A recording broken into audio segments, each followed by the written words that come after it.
Good evening. This is Akashvani. I'm Anuja Kumar with the news at 9.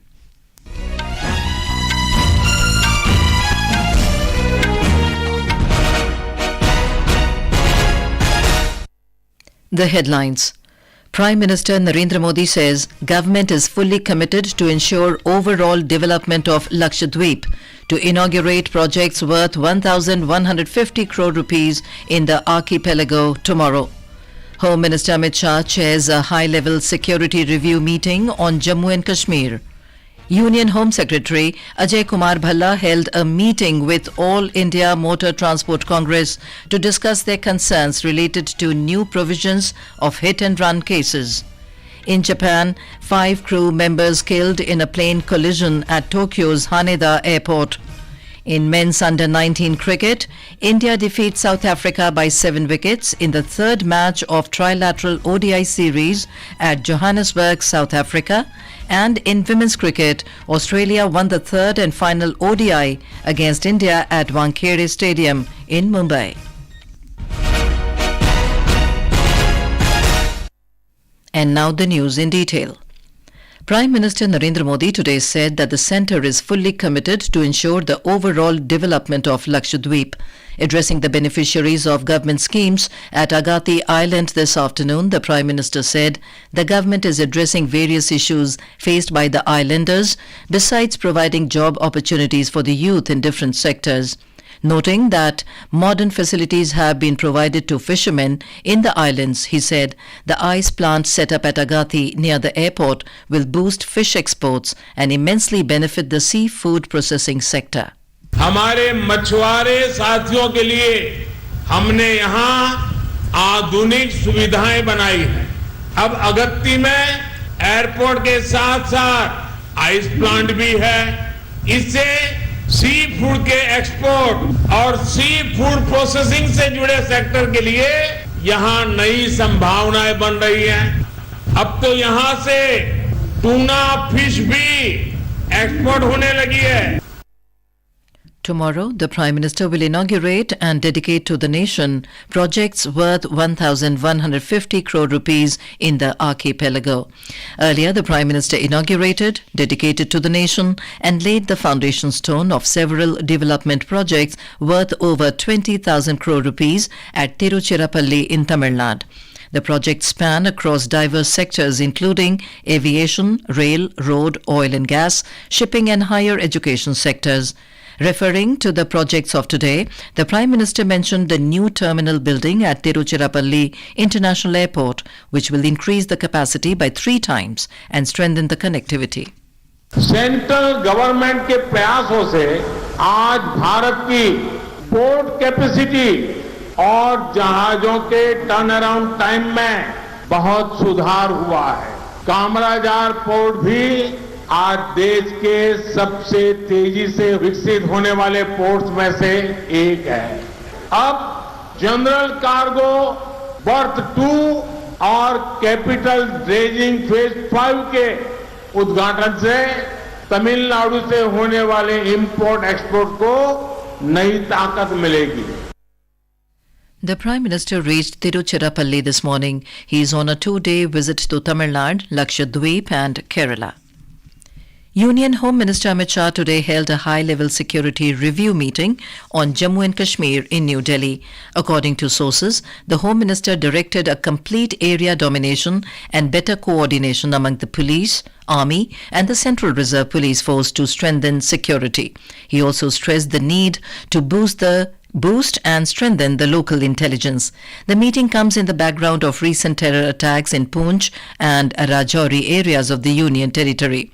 Jammu and Kashmir LG Manoj Sinha, Chief Secretary of Jammu and Kashmir Atal Dullu, Army Chief General Manoj Pandey, National Security Advisor Ajit Doval, Union Home Secretary Ajay Bhalla, Director Intelligence Bureau Tapan Deka and senior officials were present in the meeting. Union Home Ministry today held a meeting with All India Motor Transport Congress to discuss their concerns related to the new provisions of hit-and-run cases under the newly passed Bharatiya Nyaya Sanhita. Home Secretary Ajay Bhalla chaired the meeting in New Delhi. Truck, taxi and bus operators have started a 3-day strike to oppose the provision of 7 lakh rupees penalty and a 10-year jail term for hit-and-run cases. The All India Motor Transport Congress has said that these provisions can lead to undue harassment and must be recalled. Meanwhile, sources in the Home Ministry said that the duration of the sentences in the hit-and-run cases has been increased to 10 years because of the observations made by the Supreme Court. The Apex Court has stated in multiple cases that strict action should be taken against those drivers who drive vehicles recklessly, causing accidents, resulting in someone's death, and then flee the scene. The rationing of the fuel is reported at certain places to ensure the availability as the supply is being affected due to strike. Minister of Health and Family Welfare Dr. Mansukh Mandavia today said that the government is committed to strengthening surveillance of infectious diseases and outbreak response through the National Centre for Disease Control. Dr. Mandavia was speaking at the inauguration and the foundation stone laying ceremony of a host of health infrastructure facilities in New Delhi. The minister inaugurated the upgraded National Centre for Disease Control.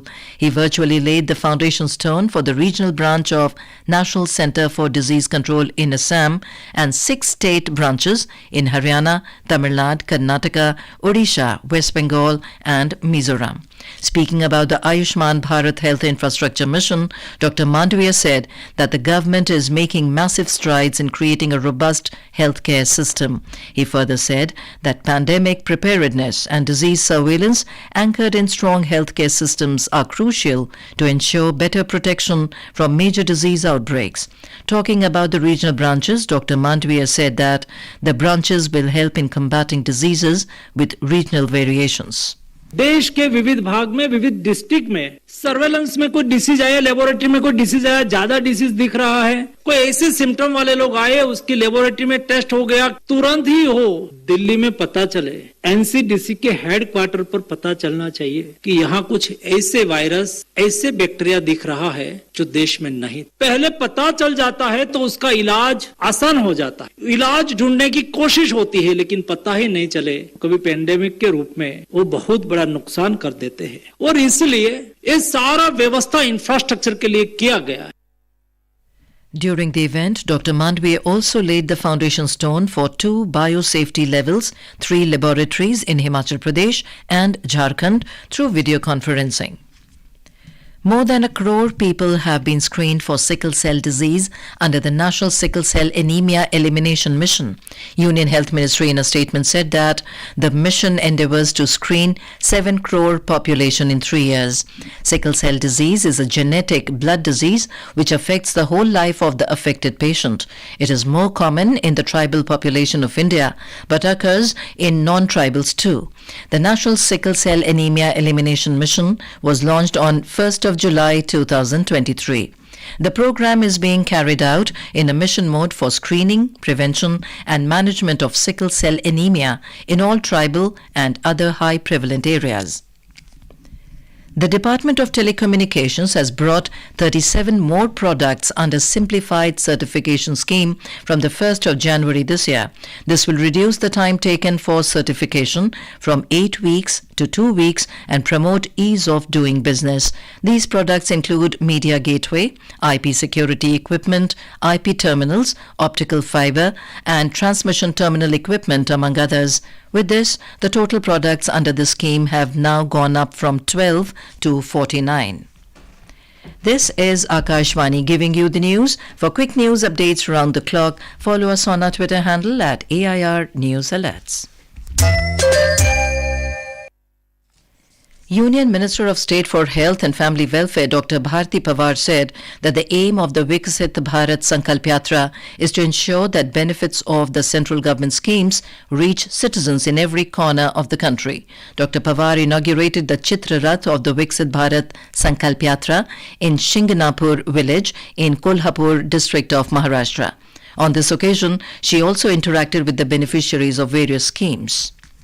In Andhra Pradesh, the Viksit Bharat Sankalp Yatra is not only a promise, but a journey paved with tangible improvements. A report from Vijayawada.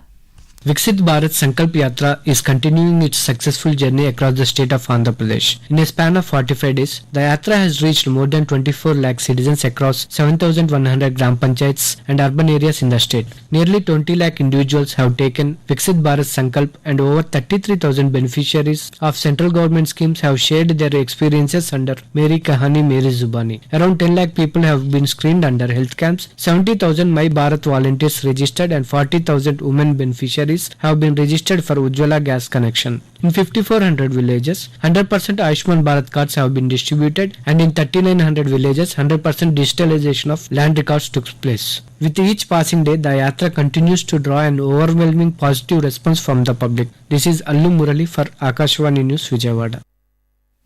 Information, education and communication vans disseminating the message of the government's flagship welfare schemes today reached various parts of New Delhi.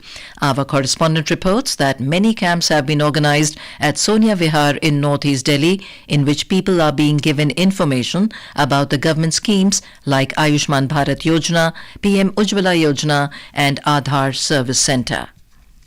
Jammu and Kashmir Police Chief R.R. Swai said that there has been a decline in terrorism in Jammu and Kashmir, but it has not been completely wiped out. In his New Year message to police officials, Swai said over 1,600 police personnel have made the supreme sacrifice in the line of duty in the past 3 decades of terrorism. In some international news, a Japan Airlines plane was engulfed in flames at Tokyo's Haneda airport today after a collision with a Coast Guard aircraft. All 379 passengers and crew of the Japan Airlines plane escaped. However, 5 of the 6 crew of the Coast Guard plane were killed. The Coast Guard said the collision involved one of its planes that was headed to Niigata Airport on Japan's west coast to deliver aid to areas hit by the earthquake. Japan's Transport Minister Tetsuya Saito confirmed that 5 of the Coast Guard aircraft's crew had died. The captain of the aircraft was injured. Russia fired scores of missiles and drones at the Ukrainian capital Kyiv and the northeastern city of Kharkiv today, killing at least 5 civilians and wounding dozens. The third successive day of airstrikes on Ukraine followed a warning by President Vladimir Putin yesterday that a Ukrainian air attack on the Russian city of Belgorod would not go unpunished. Ukraine's national energy company, Ukrenergo, said thousands of people were without electricity in Kiev and the surrounding areas after the strikes.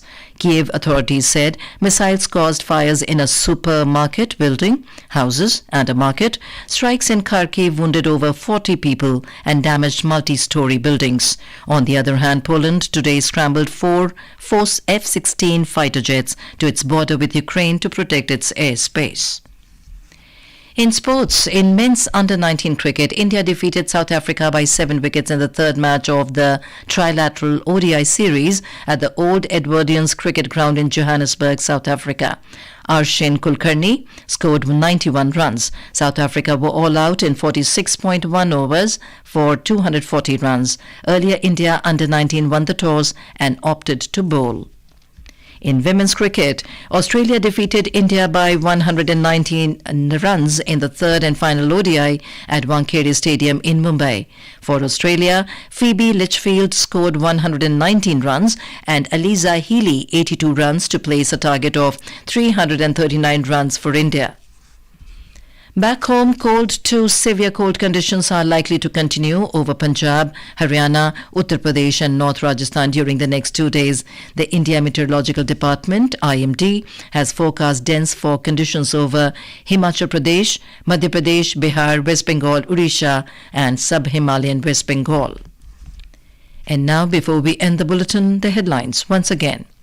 Prime Minister Narendra Modi says government is fully committed to ensure overall development of Lakshadweep, to inaugurate projects worth 1,150 crore rupees in the archipelago tomorrow. Home Minister Amit Shah chairs a high-level security review meeting on Jammu and Kashmir. Union Home Secretary Ajay Bhalla held a meeting with All India Motor Transport Congress to discuss their concerns related to new provisions of hit-and-run cases.